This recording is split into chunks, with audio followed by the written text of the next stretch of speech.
Ya, Bismillahirrahmanirrahim. Ya, silakan Ibu, silakan. Silakan. Ada demo masak. Ya. Ya baik. Bismillahirrahmanirrahim. Assalamualaikum warahmatullahi wabarakatuh.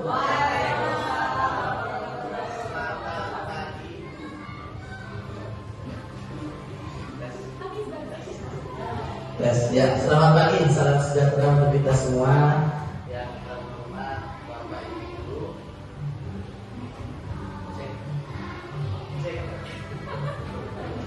Ya, yang terhormat Bapak Ibu.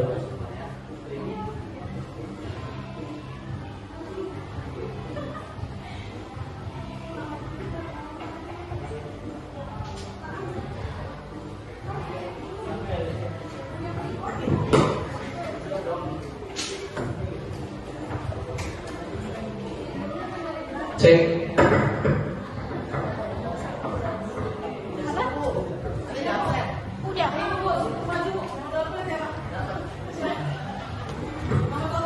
Bismillahirrahmanirrahim. Assalamualaikum warahmatullahi wabarakatuh. Ya. Selamat pagi, salam sejahtera untuk kita semua. Yang saya hormati Bapak Ibu guru semuanya. Terima kasih atas kehadirannya di sela-sela kesibukan Bapak Ibu guru semuanya. Mohon izin saya Irfan Miskanto ya, guru SD Negeri Pangalan 15, rekan kerja Bapak Ibu guru semuanya, bersama sahabat saya Rizka Yolanda Muhadi ya. Yolanda itu kayak ini artis penyanyi dangdut ya, Bu Rizka. Bu Rizka Yolanda ya. Kita berdua ini akan duet ya, berduet nanti nyanyi insya Allah ya, di akhir tapi ya. 2 jam acaranya nih, jadi boleh nanti nungguin, kalau nungguin kita duet berarti 2 jam di sini ya. Bapak Ibu, hari ini kita akan melakukan diseminasi atau berbagi praktek baik mengenai budaya positif sekolah ya. Mungkin sudah sekitar 4 atau 5 kali ya Bapak Ibu guru mendapatkan materi ini, tapi nggak apa-apa, kita tidak boleh berhenti belajar, jadi biar semakin tebal ya. Nanti kita aplikasikan dan kita lihat barangkali dari pemaparan kita yang versi kita kali ini ada kegiatan-kegiatan baru yang bisa kita ciptakan ya. Ya insya Allah nanti langsung dicatat aja kalau ada kegiatan baru yang bisa kita aplikasikan kepada murid-murid kita. Yang pertama pemaparannya akan disampaikan oleh sahabat saya Ibu Rizka Yolanda, tapi sebelumnya mari kita mulai dengan membaca basmalah. Bismillahirrahmanirrahim ya. Berikutnya kepada Ibu Rizka, silakan Ibu. Ibu Rizka, kepada Ibu semua. Ngantuk nih kayaknya ya. Diminum dulu Bapak Ibu, silakan. Diminum. Ya terima kasih masih bertahan di ruangan kelas ini ya. Materi berikutnya tentang disiplin positif. Jadi gini, tadi kalau sudah diberikan pemahaman yang dari sahabat saya Ibu Rizka, di materi ini saya ingin pemahaman dan juga praktek langsung di sekolah yang bisa kita lakukan. Disiplin positif jadi nggak jauh beda dari keyakinan kelas tadi. Kalau keyakinan kelas itu kan sebenarnya peraturan kita tarik jadi kesepakatan ya, membuat peraturan dan kesepakatan itu tidak dari guru langsung, tidak up to door, tapi kesepakatan dengan murid, kemudian ditarik dengan kalimat-kalimat yang lebih baik lagi menjadi keyakinan. Jadi sebenarnya ya itu mengerucut. Jadi kayak bisa buang sampah tadi, menjaga kebersihan ya. Menjaga kebersihan kan banyak sebenarnya. Ada nyapu, ada ngepel, ada jangan buang sampah sembarangan. Tapi itu berawal dari jangan buang sampah sembarangan gitu kan. Ditarik menjadi lebih besar lagi sehingga diharapkan anak-anak tuh nggak cuma buang sampah sembarangan, saya buang sampah di tempatnya, tapi juga bisa melakukan kebersihan lainnya seperti menyapu, ngepel, bersihin kaca dan lain sebagainya. Nah, yang disiplin positif ini sebenarnya nggak jauh beda dengan keyakinan kelas. Artinya di sini Bapak Ibu yang kita itu sebagai guru hanya membuat bagaimana agar murid itu mempunyai kesadaran yang penuh untuk berbuat yang positif tanpa dipaksa, tanpa diiming-imingi oleh hukuman ataupun penghargaan. Jadi misalnya gini, Kayak misal tadi anak datang ke sekolah nih tanpa ada hukuman kalau terlambat, bla bla bla. Kalau datang pertama dapat ini, nah, tanpa itu dia udah datang tepat waktu karena bangga, wah saya mau ketemu bapak ibu guru yang baik nih, saya mau sekolah, saya murid 15 saya harus datang. Nah ini disiplin positif ini memang masih belajar terus, bahkan saya pun belajar. Misalnya kita gini, tadi kan dari ibu ya menjelaskan, wah kalau kita terlambat mah TKD kita dipotong gitu. Nah coba disiplin positifnya begini, wah saya PNS DKI nih, wah saya bangga nih jadi guru di DKI, saya harus jadi ini berangkat pagi. Nah itu ada penghargaan terhadap diri sendiri gitu ya. Nah itu memunculkan itu memang terkadang ya, kadang bisa, kadang enggak, hilang. Jujur aja ya kan, masih belajar sampai sekarang. Saya pun juga masih belajar, tidak bohong, karena terkadang ya karena lebih takut karena hukuman gitu daripada hal-hal yang bersifat kesadaran diri. Nah seperti ini di sini dicontohkan ketika Bapak Ibu bisa punya sesuatu, uang di tangan, nah ketika disuruh dibuka nggak mau, tapi ketika saya mengancam dengan hal yang bahaya gitu pasti ya langsung silakan gitu kan ya.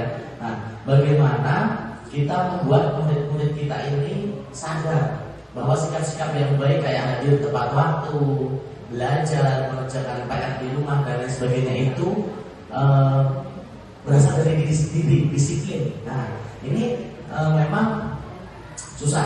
Nah susah, hal yang sangat besar sekali. Tapi untuk sekolah kita ada beberapa kegiatan yang bisa kita lakukan nih sebenarnya. Ya ini masukan buat Wati, Bu Dwi dan juga Bapak Ibu guru semuanya. Nah anak-anak yang saya perhatikan, yang kami perhatikan adalah disiplin positif mereka itu tumbuh ketika kental sekali ketika kita itu sedang melaksanakan acara-acara besar seperti ini. Saya lihat mereka latihan pun tanpa disuruh terkadang. Bahkan terkadang janjian ke rumah siapa latihan. Sampai orang tuanya mencari-cari. Jadi anak-anak ini sebenarnya suka banget dengan acara-acara seperti ini. Bahkan ya kalau boleh saya sampaikan, ada anak kita yang bakatnya luar biasa tuh, bisa go internasional. Siapa Bu? Jorel. Jorel itu kalau saya lihat murid-muridnya Agnes Monica ya, itu seperti modelnya seperti Jorel semua itu. Itu karena nggak viral aja itu Jorel. Kalau viral saya yakin ini pasti. Nah itu ternyata disiplin positif mereka tumbuh dengan acara-acara seperti itu ya. Kan nggak mungkin kita ngadain acara seperti ini terus setiap bulan nih. Saya punya usul bagaimana kalau yang hari Kamis tuh, hari Kamis itu kan masih belum ada kebiasaan ya, karena ada ekskul. Nah, saya punya usul bagaimana kalau itu dijadikan, nanti boleh kalau menanggung jawabnya saya atau Bu Ida atau siapa aja boleh, itu Kamis ekspresi. Jadi ada 30 menit anak-anak itu gantian, tapi nggak semua kelas. Misal minggu ini 1A, nah 1A boleh siapa aja tampil, mau nyanyi kayak nari kayak, nggak usah ada kostum, nggak ada macam-macam, simpel aja. Mereka hari Jumatnya latihan, dimana hari Jumat itu biasanya jam 5 ya.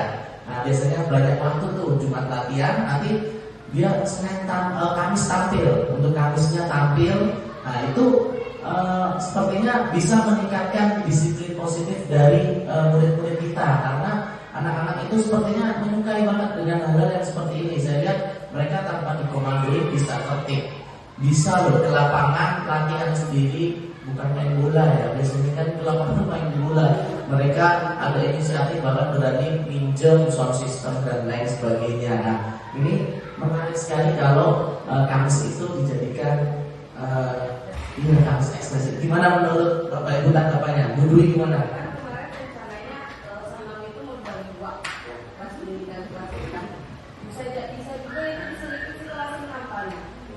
Setelah senam mereka tampil dulu, sambil ibaratnya sambil anak-anak duduk, pendinginan dulu, lihat yang tampil, baru ambil makanan sehatnya, terus makan bersama-sama gitu.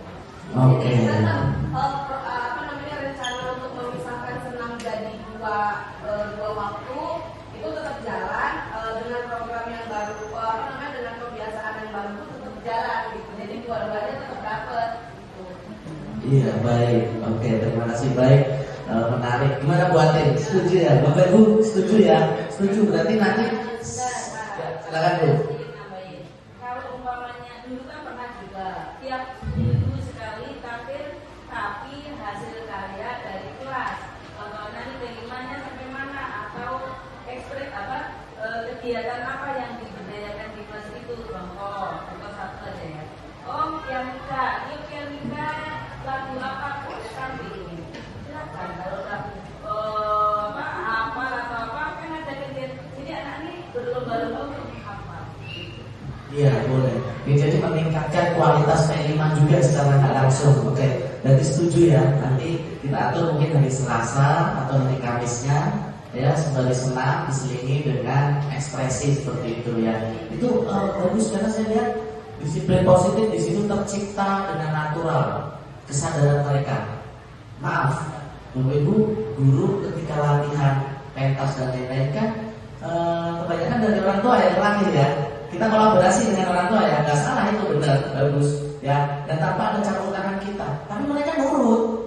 Mereka nurut ya, mungkin ada satu dua, tapi sebagian besar 80% sampai 90% mereka menurut, mengikuti ini karena mereka tertarik sepertinya dengan acara-acara seperti itu. Jadi seperti kesadarannya timbul secara alami ya.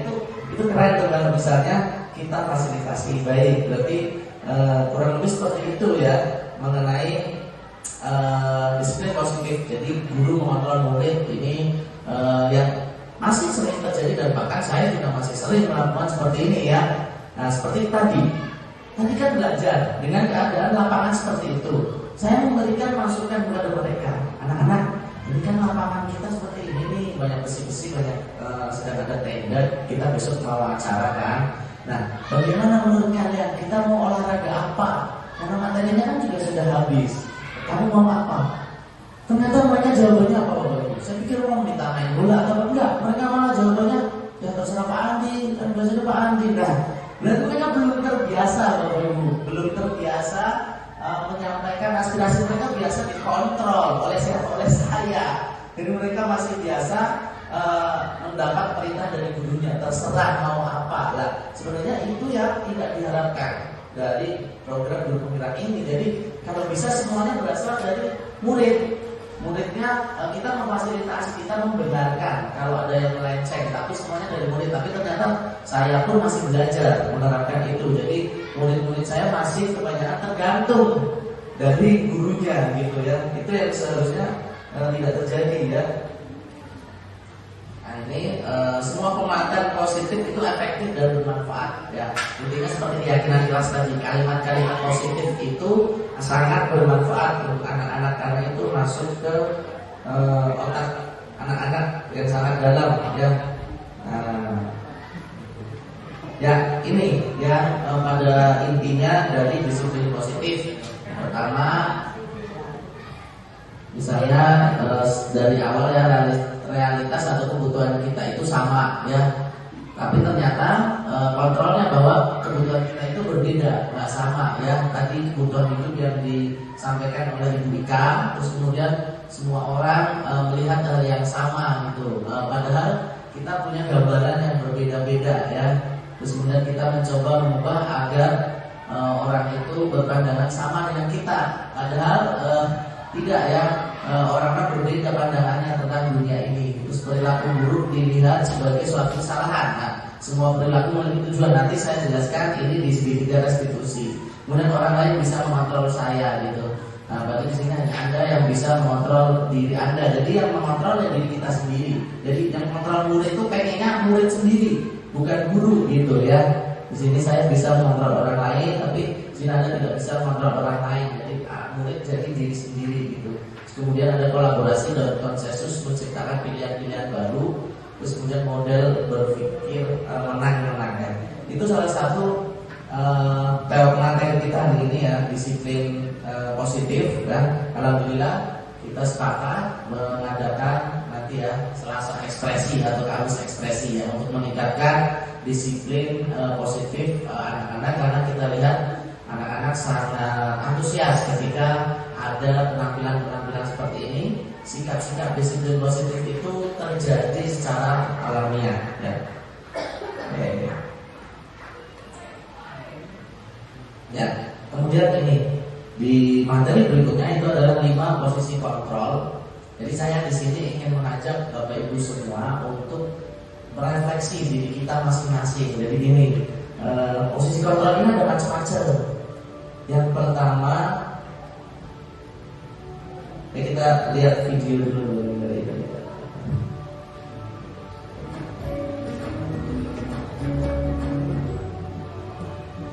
Salam bahagia ibu dan bapak guru hebat. Dalam penerapan disiplin positif restitusi, salah satu program yang dikembangkan adalah lima posisi kontrol. Lima posisi kontrol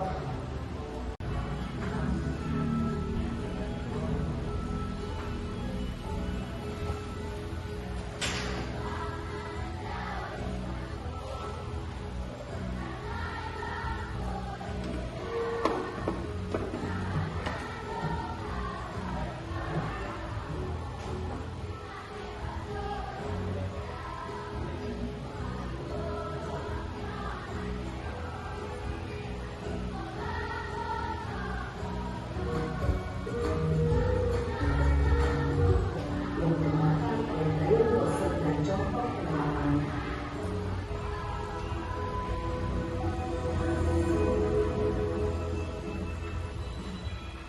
Lima posisi kontrol utama adalah: 1. Posisi pendukung. 2. Posisi pembuat merasa bersalah. 3. Posisi tenang.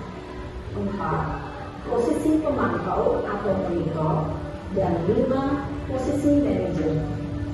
Untuk lebih memahami kelima posisi tersebut, mari kita saksikan kasus Nare yang terlambat hadir 20 menit di sekolah dan melihat bagaimana kelima posisi kontrol dalam menghadapi masalah tersebut.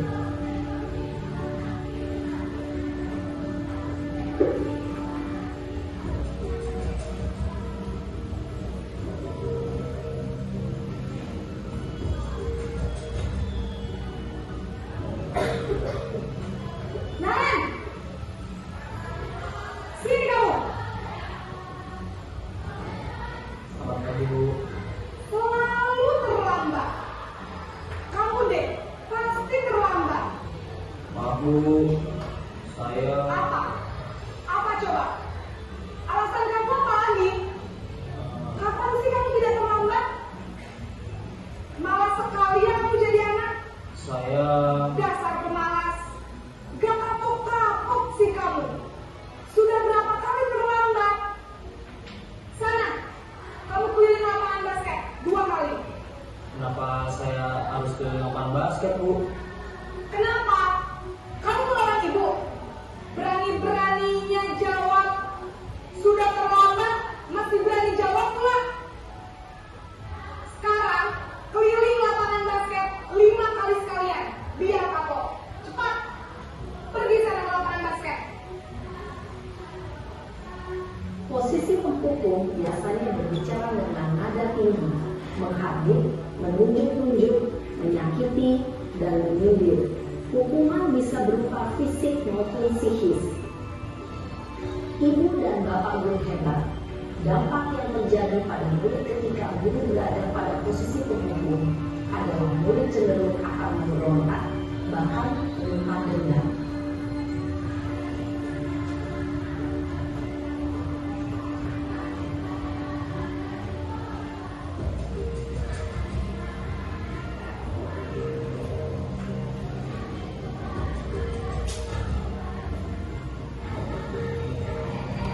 Naren,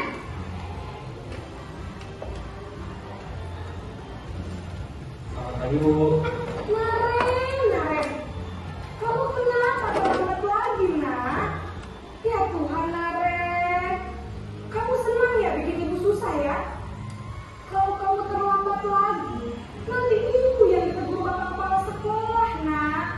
Disangka ibu tidak bisa membina kamu. Duh, gimana ini? Maaf Bu. Duh, Gusti Naren. Kamu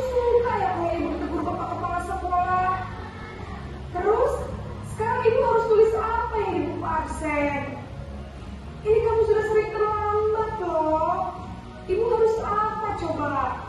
Maaf Bu, maaf sekali. Ya sudah, lain kali jangan bikin ibu susah lagi ya nak ya. Ibu tidak akan kuat lagi kalau kamu begini terus. Bisa jantungan kalau ibu tegur bapak kepala sekolah. Sana cepat kelas. Maaf ya Bu, maaf sekali.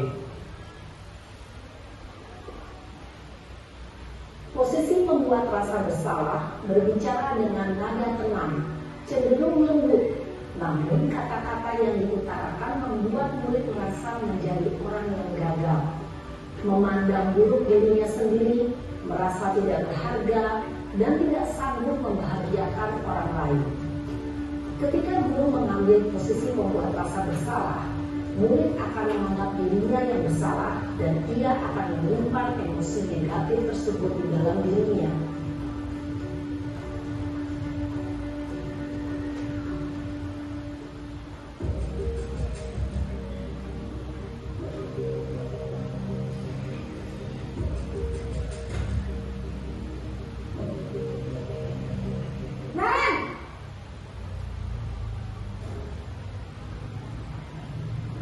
Selamat pagi Bu. Wah, sudah jam berapa ini nak? Terlambat lagi ya sayang. Iya Bu, habis ibu saya lupa bangunkan saya Bu. Kamu malah menyalahkan ibu kamu. Kamu bukannya anak yang larinya paling kencang. Kok terlambat sih? Iya Bu, saya memang terlambat bangun tadi. Jadi biarpun saya lari kencang, tetap gak kesenjar Bu.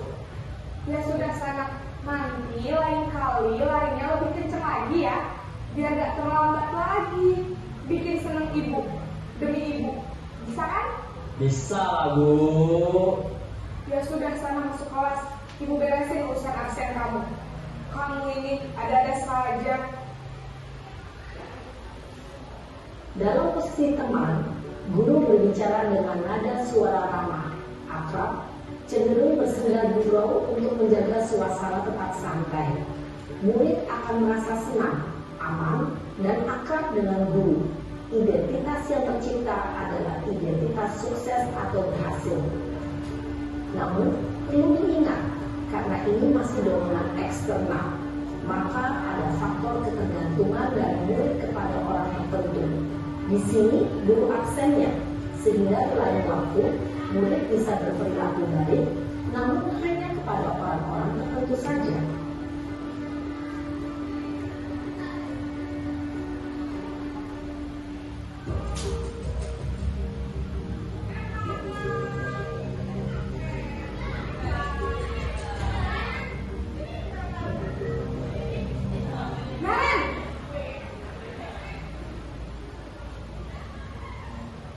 Selamat pagi Bu.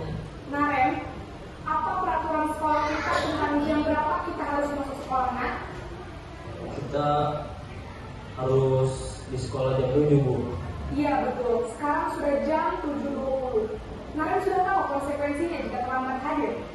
Paham Bu, saya harus tinggal kelas pas jam istirahat selama 20 menit. Iya benar, konsekuensinya demikian. Jadi nanti jam 9.30 pas istirahat, kamu harus tinggal di kelas, kerjakan tugas tambahan untuk ketertinggalan kamu, ya? Baik Bu.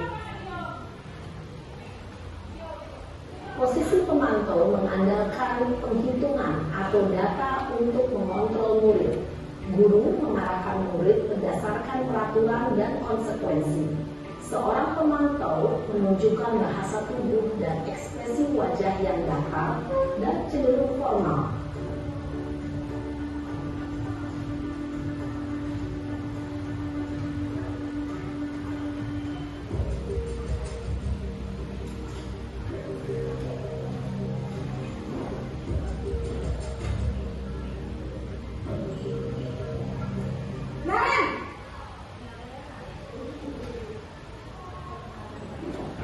Selamat pagi Bu.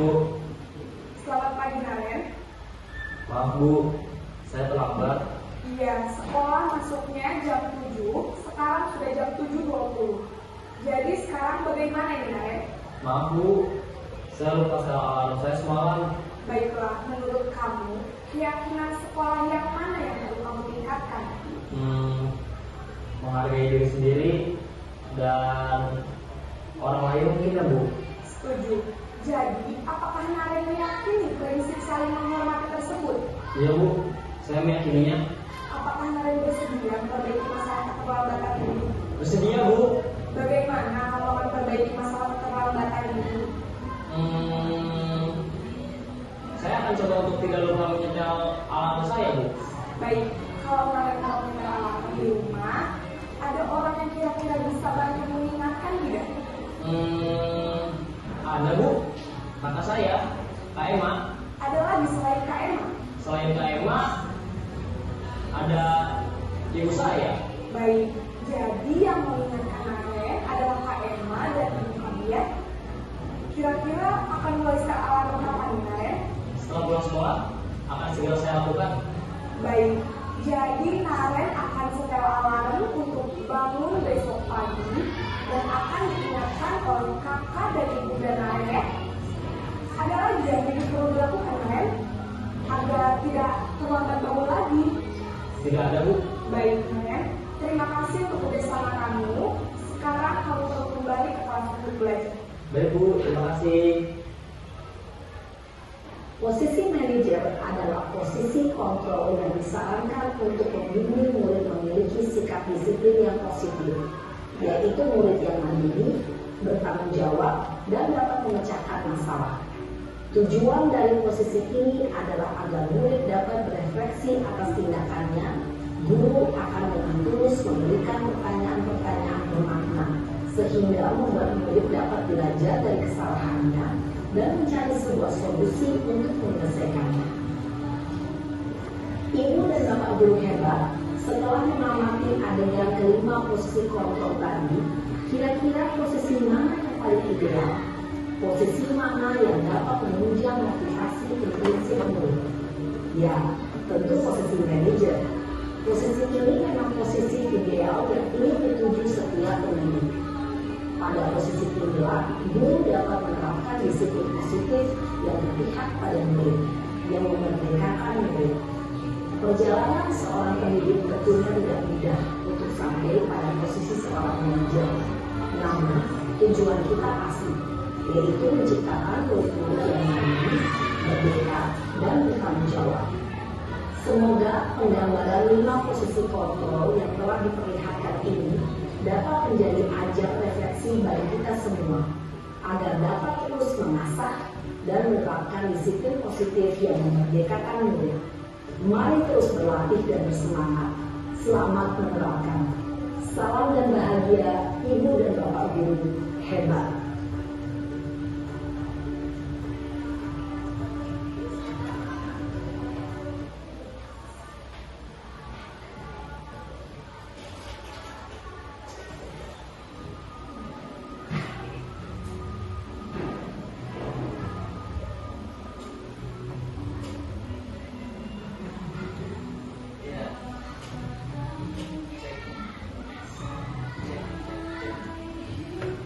Tes, ya, Bapak Ibu, tadi ada satu kasus tapi berbeda posisi ya.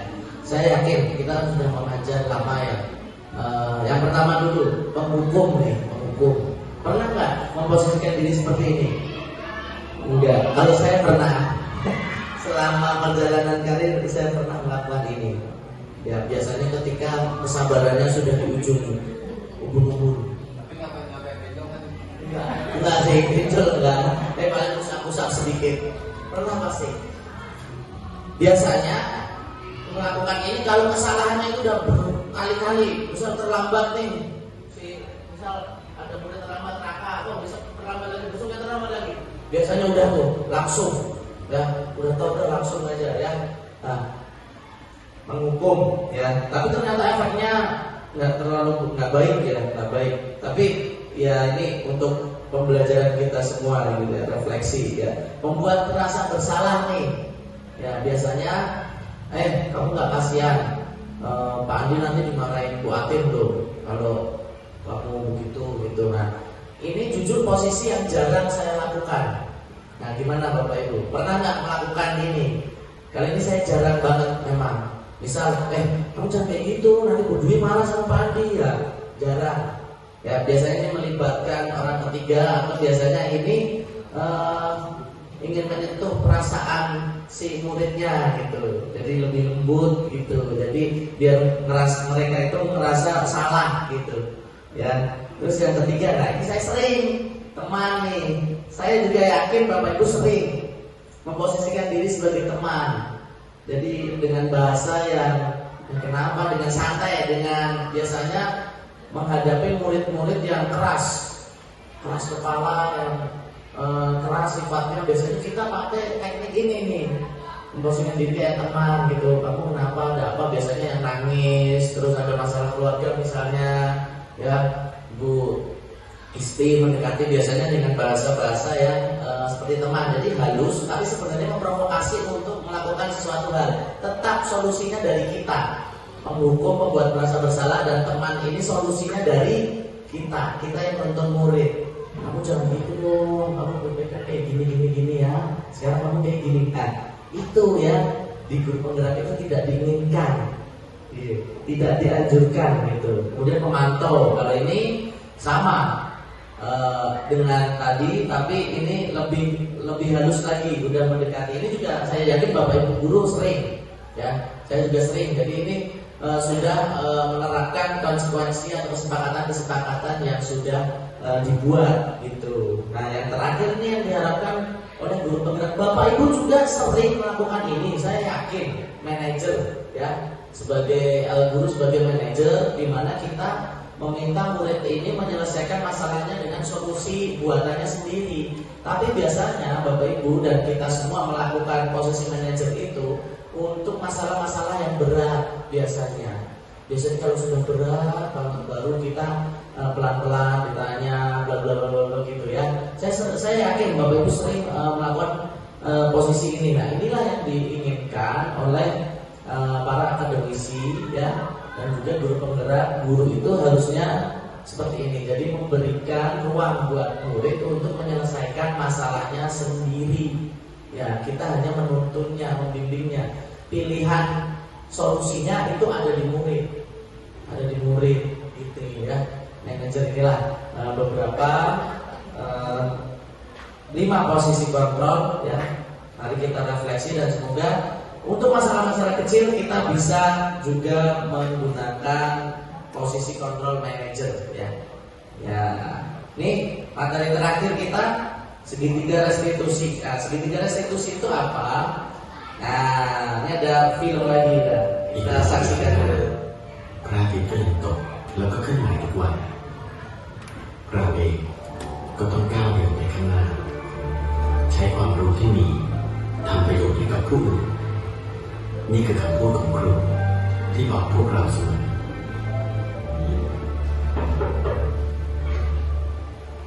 หมอ สวัสดีครับอาจารย์เป็นไงบ้าง อาจารย์ว่าอาจารย์หายไปแล้ว ผลแรกมัน อาจารย์เป็นหมอเหมือนกันจะบอกว่าเขาสอนเด็กบ้างนะครับว่า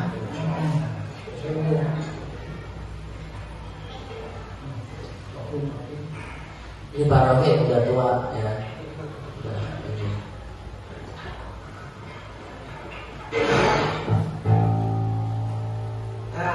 เห็นดวงอาทิตย์ขาด แหมสมกับเป็นอาจารย์อนาโตมีเลยนะครับฮะ โทษนะคะคุณหมอทำอะไรเยี่ยมมากค่ะ ก็ผ่อนเยอะๆนะคะอาจารย์ เดี๋ยวผมบอกอะไรครับ สวัสดีครับ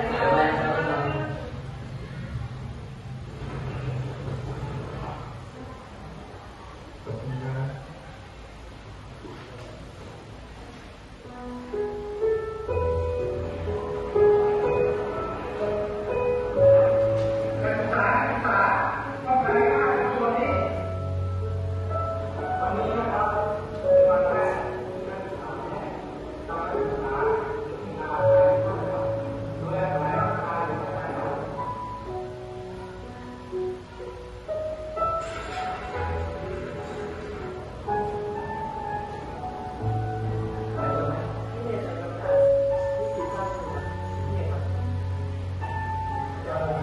เอาไปสอนหนังสือ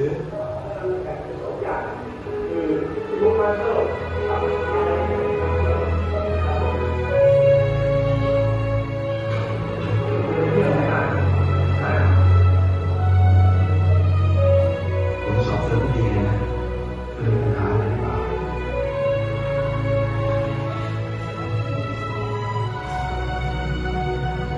เราไปไหนกัน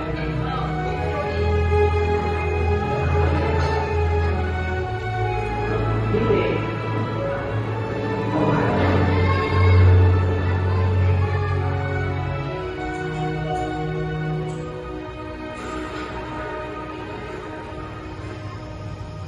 น้องทำไมไม่ไปเรียนแล้วอยากเป็นหมออยากช่วยเหลือคนไง ผมเนี่ยนะสภาพแบบนี้นะครับอาจารย์ที่ช่วยเหลือคนตัวผมเองผมยังไม่รอดเลยครับพ่อแม่ผมก็ไม่มีตอนผมจบเป็นหมอได้เนี่ยไม่มีใครก็ภูมิใจกับผมเลยนะอาจารย์เนี่ยจะภูมิใจ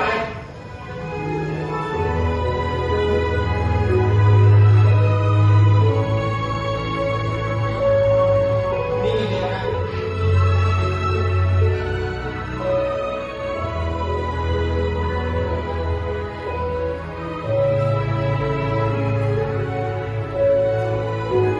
นานแล้วแค่เราได้ยินคุณเรียกว่าอาชีพครูว่าเป็นเหมือนเรือจ้างจริงๆแล้ว ครูทำมากกว่านั้น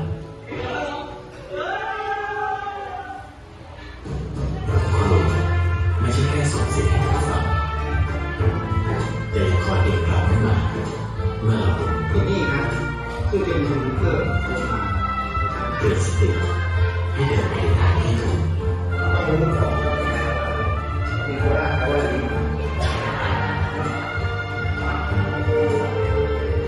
ร้านขาย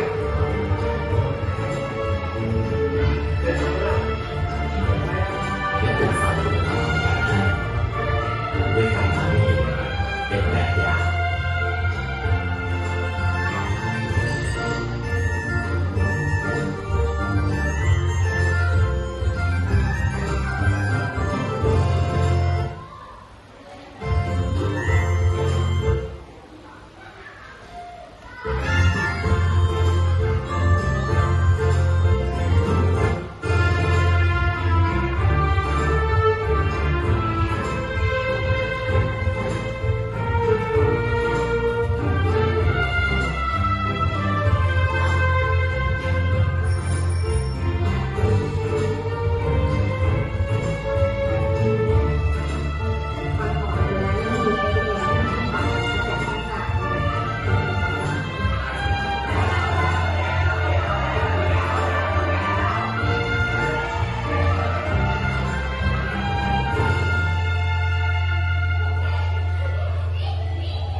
เ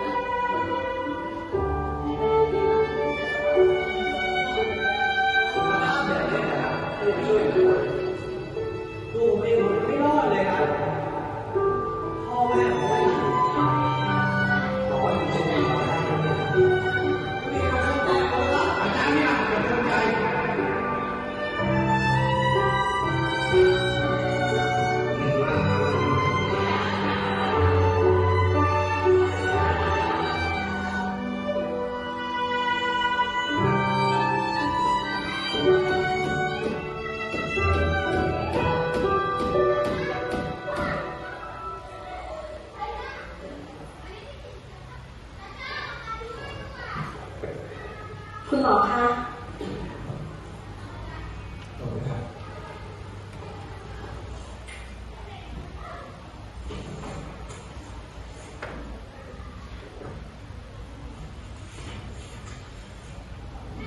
นก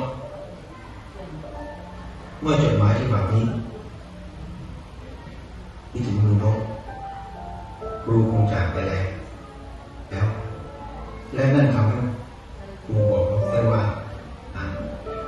ที่แรกที่คนตายจะเดินทางไปถึงคือการได้เข้าไปอยู่ในความทรงจำของใครสักคนแต่จะเป็นความทรงจำที่ดีหรือไม่ขึ้นกับสิ่งที่เราปฏิบัติกับคนคนนั้นขณะที่มีชีวิตอยู่ตลอดชีวิตมักจะมีคนถามว่าครูเรียนหมอแต่ทำไมมาเป็นครูจริงๆอาชีพครูกับหมอน่ะเหมือนกันอยู่อย่างหนึ่งคือใช้ความรู้ที่มีรักษาผู้อื่นครูรักษาด้วยการให้สติปัญญาส่วนหมอก็รักษาด้วยการแพทย์เมื่อเห็นคนที่เรารักษาดีขึ้นเราก็มีความสุขไปด้วยนี่เป็นเหตุผลที่ครูเป็นครูมาตลอดชีวิต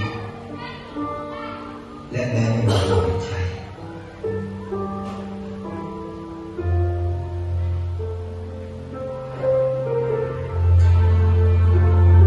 ก็ยังอยากเป็นครูต่อไป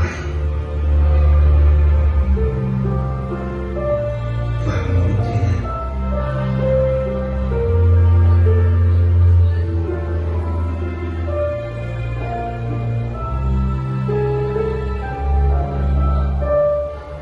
ทำความเคารพอาจารย์ใหญ่ครับ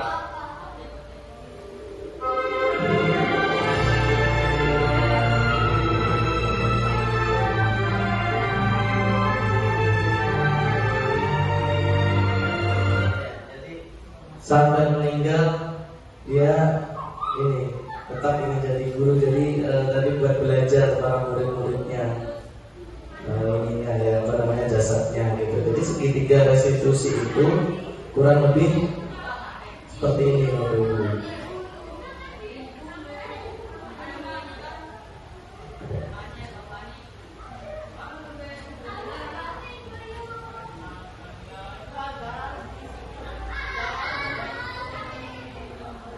Ya seperti ini. Jadi gini maksudnya segitiga restitusi ini saya sampaikan dengan kalimat yang lebih mudah. Ketika murid kita membuat sebuah kesalahan, itu yang pertama kan kita panggil ya wawancara gitu. Yang pertama tuh kita semua kita menstabilkan identitas. Maksudnya tuh gini, kesalahannya apa kita anggap bahwa semua itu samalah manusia itu biasa melakukan sebuah kesalahan. Nah yang kedua validasi tindakan yang salah. Jadi tindakan kamu itu udah benar atau belum gitu, salah gitu ya. Terus kemudian keyakinan apa yang dilanggar, balik lagi ke keyakinan tadi yang sudah disepakati bersama. Jadi nanti di situ diharapkan anak itu mempunyai solusi dari kesalahan yang dia buat sendiri. Nah ini saya praktekkan langsung ya. Ini tidak ada teks di sini, tidak. Saya tidak memakai teks ya. Saya tidak membuat rekayasa. Jadi ada murid kita ya, nanti pasti tahu siapa. Jadi dia melempar bola gitu ya. Saat dia keluar ke lapangan saat bukan jam olahraga, terus iseng melempar bola, ternyata kena murid yang sedang olahraga gitu. Nah muridnya ini perempuan gitu kan, sakit. Jadi di sini yang pertama saya tanya, saya mencoba untuk enak nggak sih pakai segitiga restitusi ini gitu ya, secara urut gitu. Biasanya saya memakai ini dalam menyelesaikan kasus tapi tidak urut. Jadi biasanya langsung saya tanyain pertanyaan kamu ini, perbuatan kamu ini benar atau enggak sih gitu. Jadi langsung validasi tindakan yang salah, langsung ke nomor 2 ya. Tapi saya coba di sini dari awal.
Ya, maaf ya Bapak Ibu tidak bisa diputar karena internet, nggak apa-apa.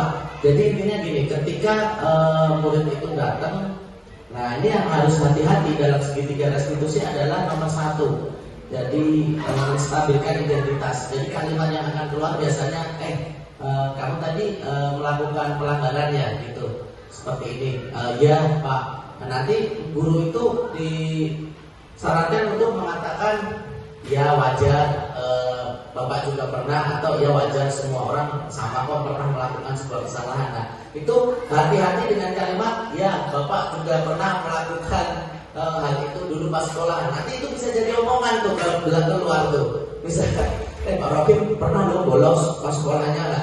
Jadi nggak bagus. Jadi hati-hati di situ. Jadi dalam nomor 1 yang menstabilkan identitas itu kita harus melihat kesalahan yang terjadi. Kalau kesalahan yang terjadi itu misalnya bisa ditoleransi atau masih standar, masih biasa saja, ya mungkin kita bisa berandai-andai seolah-olah kita pernah melakukan kesalahan itu, gitu ya. Tapi kalau misalnya itu kesalahan yang berat, itu jangan, ya. Jangan, jadi lakukan dengan kalimat lain. Jangan berandai-andai bahwa kita pernah melakukan kesalahan itu. Jadi bisa dengan kalimat semua manusia pernah melakukan kesalahan, gitu ya. Baru alasanmu apa? Kenapa kamu memukul atau melempar bola? Kenapa? Alasannya pasti kan balik ke kebutuhan dasar tadi. Saya pengen aja Pak, atau saya iseng, atau saya apa gitu. Nah, nanti baru ditanyakan keyakinan apa yang kamu langgar. Jadi di sini guru itu menuntut agar murid itu punya solusi itu. Terus kamu harus apa nih? Minta maaf. Oh ya udah. Dia yang jawab, bukan kita yang nyuruh minta maaf, tapi dia yang menentukan. Saya harus minta maaf Pak, saya harus bertanggung jawab dan lain-lain. Jadi itulah yang diharapkan sehingga nanti murid punya solusi terhadap masalah yang dia miliki. Ya Bapak Ibu, demikianlah penjelasan dari saya. Ada pertanyaan? Baik, kalau tidak ada, terima kasih atas waktunya sekali lagi.